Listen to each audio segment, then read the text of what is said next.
TeamStrub Day 21, and I am here in Oklahoma City, Oklahoma, with two very bright individuals, Erin and Jim. Why don't you guys introduce yourselves, tell us what you do.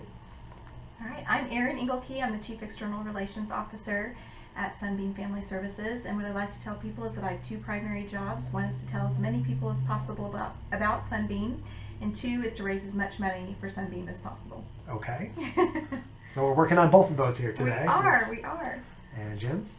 I'm Jim Priest, CEO, Chief Executive Officer of Sunbeam. I'm a recovering attorney, practiced law for 34 years, and now I get to be a leader in this organization that tries to help people in need. Okay, and Jim, why don't you explain what Sunbeam is all about? Yeah. Well, Sunbeam is a social service program for the poor and working poor, and what we do, we work from cradle to cane. We work with children from really 6 weeks, early childhood education, which is it's putting kids on emotional and intellectual steroids. It gets them amped up and ready for school, because statistics show if they don't get ready for school, they're never going to catch up. And they're never going to be successful. They're more likely to drop out. They're more likely to go to prison. They're not going to be productive, contributing members of society, and they're not going to have healthy families. So we're trying to get upstream from all those problems by getting kids early, educating them, not just intellectually and mentally, but emotionally, making sure they feel safe and secure. And that's a huge issue all over the United States, but particularly here in Oklahoma. So that's our cradle part. Then cane is the other end of the age spectrum. We provide a variety of services to senior citizens. It's a growing population with multitude of needs, and we do lots of different things, mostly arranged around helping people stay in their homes longer so they're more comfortable and aging gracefully. And then in between those two age brackets, we do foster care recruitment, encouragement, placement, and we do counseling, low-cost sliding scale counseling across the age spectrum. Okay, and there's such a variety of different programs at Sunbeam. There's so many different things going on that we could talk all day. But this morning we visited, like you said, the child care facility. So talk a little bit more about what the kids are going through in a program like that today. Mm-hmm. Sure. Okay. So we visited EduCare this morning. EduCare is an early childhood development program that's owned and operated by Sunbeam, and essentially it provides early childhood child care programs for families that wouldn't otherwise be able to afford it.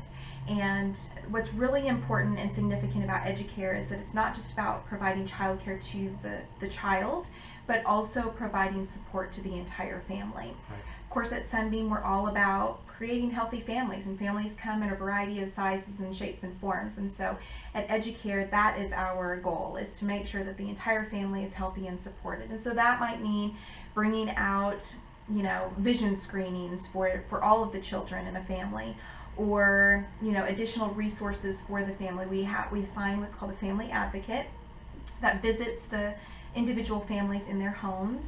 And even during the summer months when, perhaps their children may not be coming to EduCare as often, they're still receiving support from us. And for a lot of our families, they consider us an extension of their family.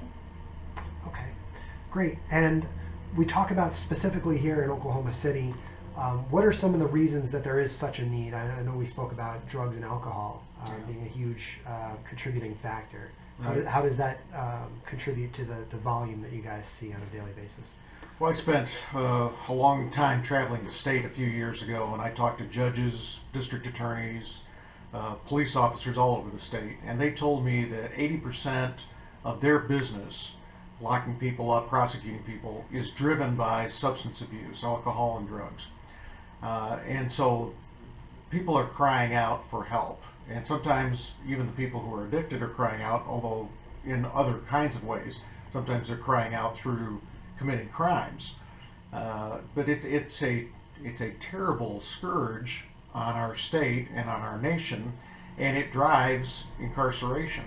If you went to any Oklahoma prison, and it's probably true in other states as well, I would bet 75 or 80% of the inmates either have a mental health issue or a substance abuse issue or both. and they probably also had an additional trauma in their lives, a childhood trauma. And so we have people who are having children. Technically, biologically, they are parents, but they're not parenting their kids. Maybe they're prohibited from doing that because they're in jail, or maybe they've never done it, and so they were, even though they were physically around, they were not investing in their kids. So what we try to do is, as Erin was describing, help the kids, get them ramped up, change their trajectory so that their parents' future of incarceration doesn't become their future. We're trying to bend the curve for their lives, but not just for the children's lives. We provide wraparound services through a variety of our programs for the entire family to build a strong family. Okay. Now, obviously, Sunbeam is having a huge impact on the community. Let's talk about how the community is contributing to the services here at Sunbeam. You know, there's individual volunteers and donors, and then you have other, you know, grants. So how does the community support what's happening here at Sunbeam?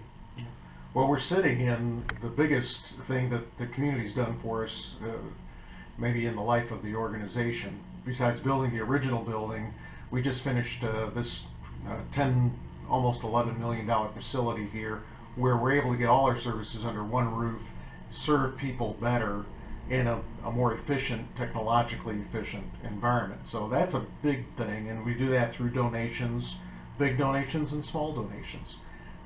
Erin could tell about a recent fundraising event where we had people volunteering to help put the event together, as well as helping pay for the event and raise funds. Mm-hmm.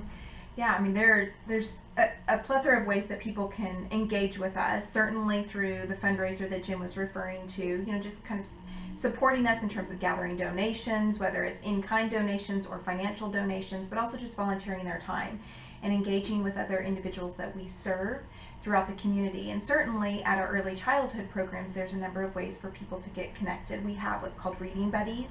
So very similarly to what you did this morning, coming in and just interacting with the kids and providing an additional you know, example, mentor to a certain degree to these children. So we have a number of volunteers that on a regular basis, yes, right? Yes, Chris helped make airplanes with some of the kiddos this morning.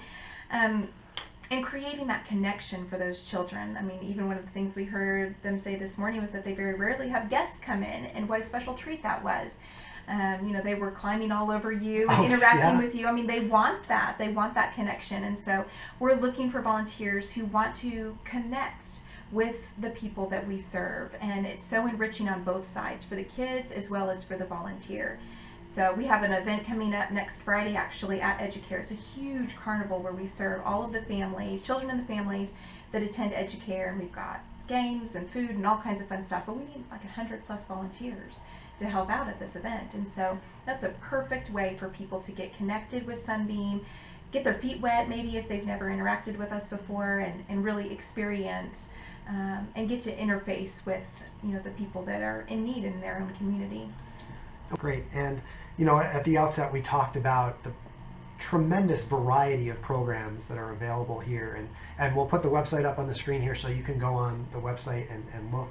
We'll have you plug it here in a second too, but one of the programs that really stood out to me, as Erin gave me a fantastic tour this morning and this afternoon, was the PCIT program. So let's just touch on that quickly, and then we'll encourage people to go on and read some more about it. So as a part of our counseling programs, we offer something called ParentChild Interactive Therapy. And essentially what this is an additional opportunity for parents to learn how to better interact with their child.